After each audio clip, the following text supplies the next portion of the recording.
Perkenalkan, nama saya Stasia Natania, NIM saya 351800171 dari kelas F Bank dan Lembaga Keuangan.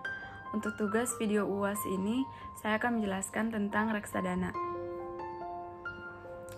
Nah, apa sih reksadana itu? Menurut Undang-Undang Pasar Modal Nomor 8 Tahun 1995, Pasal 1 Ayat 27, reksadana adalah wadah yang digunakan untuk menghimpun dana masyarakat pemodal yang selanjutnya akan diinvestasikan ke dalam portofolio efek oleh manajer investasi. Dengan kata lain, reksadana itu dirancang sebagai sarana untuk menghimpun dana dari masyarakat yang memiliki modal dan memiliki keinginan untuk berinvestasi, namun hanya memiliki waktu dan pengetahuan yang terbatas. Oleh karena itu, diatur oleh manajer investasi.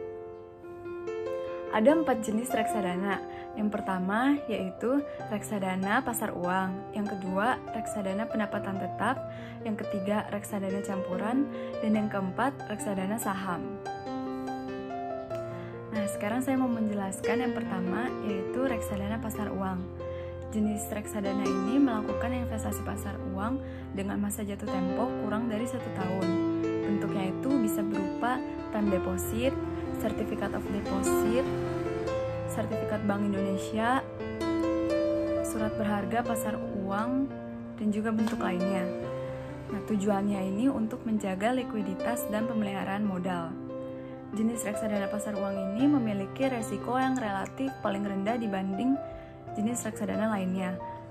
Tapi karena resikonya paling rendah, maka return yang kita dapatkan pun juga relatif paling rendah dibanding reksadana lainnya. Nah, yang kedua yaitu reksadana pendapatan tetap. Reksadana pendapatan tetap yaitu jenis reksadana yang menginvestasikan sekurang-kurangnya 80% dari aktifanya dalam bentuk efek utang ataupun obligasi. Tujuannya itu untuk mendapatkan tingkat pengembalian yang stabil. Resiko yang dimilikinya relatif lebih besar dibanding reksadana pasar uang.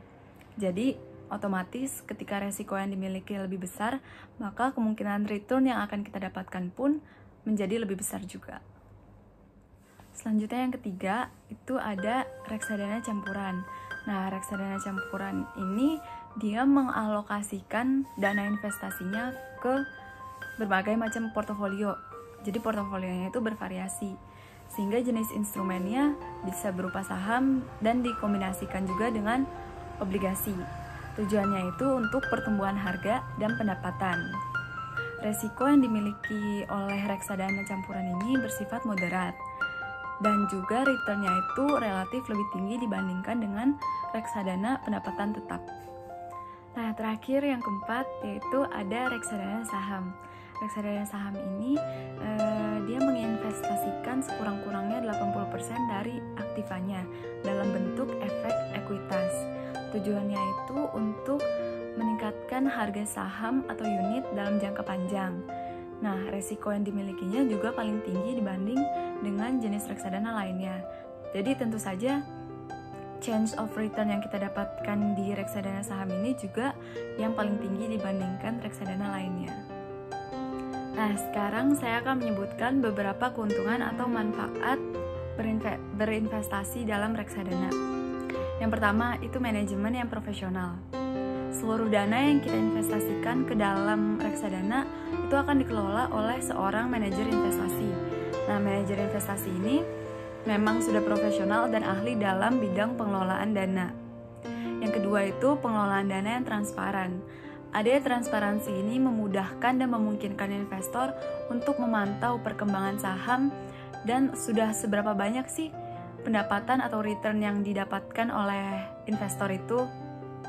Yang ketiga, likuiditas tinggi.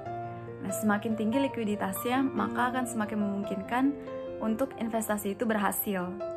Yang keempat, biaya rendah. Efisiensi biaya rendah ini karena di dalam reksadana itu merupakan sekumpulan pemilik modal yang dikelola secara profesional, sehingga sesuai dengan kemampuan pemilik modalnya masing-masing. Yang kelima, itu resiko rendah. Meskipun resikonya rendah, tapi reksadana juga diminati oleh investor menengah ke atas. Nah, Selain mendatangkan berbagai macam peluang dan keuntungan, tentu saja reksadana juga memiliki berbagai macam resikonya. Contohnya itu resiko berkurangnya nilai unit penyertaannya.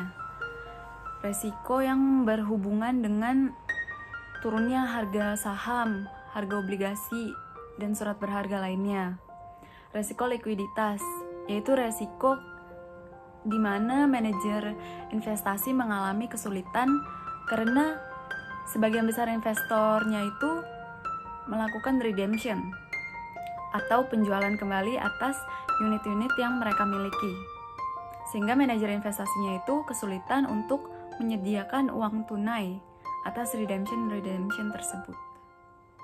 Nah, sekarang saya akan menunjukkan simulasi untuk berinvestasi di reksadana.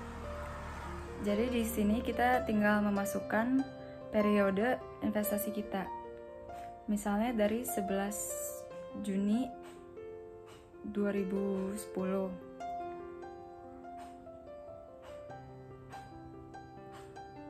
sampai 11 Juni 2013.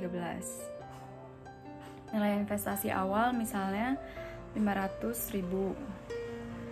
Tambahan investasi setiap bulannya misalnya 250.000. Kita hitung.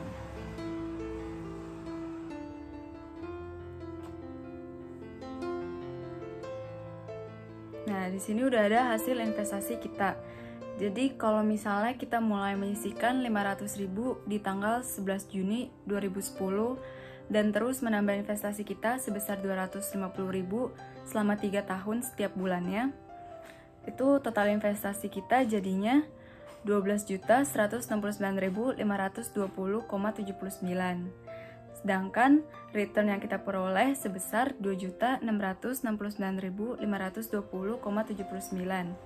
Jadi kalau kita bandingkan return dengan total investasinya, return yang dihasilkan itu sebesar 28,1%. Jadi ada beberapa kesimpulan yang bisa ditarik. Yang pertama yaitu reksadana adalah salah satu keranjang yang terdiri dari berbagai macam saham dengan seorang manajer investasi atau MI, sehingga cocok untuk orang yang tidak berpengalaman atau tidak memiliki ilmu dalam berinvestasi. Yang kedua yaitu investasi bersama dalam bentuk suatu portofolio yang sudah mempunyai efek terdiversifikasi. Yang dimaksud di sini yaitu surat berharga komersial dari saham, obligasi, tanda bukti uang, unit penyertaan, dan kontrak investasi. Yang ketiga yaitu manajer investasi merupakan salah satu dari pihak dalam kegiatan usaha tersebut dengan mengelola portofolio efek untuk para nasabah lainnya. Pihak dalam ini karena MI mengelola secara langsung seluruh dana yang diinvestasikan oleh para investor di dalam reksadana. Sekian penjelasan tentang reksadana dari saya. Terima kasih.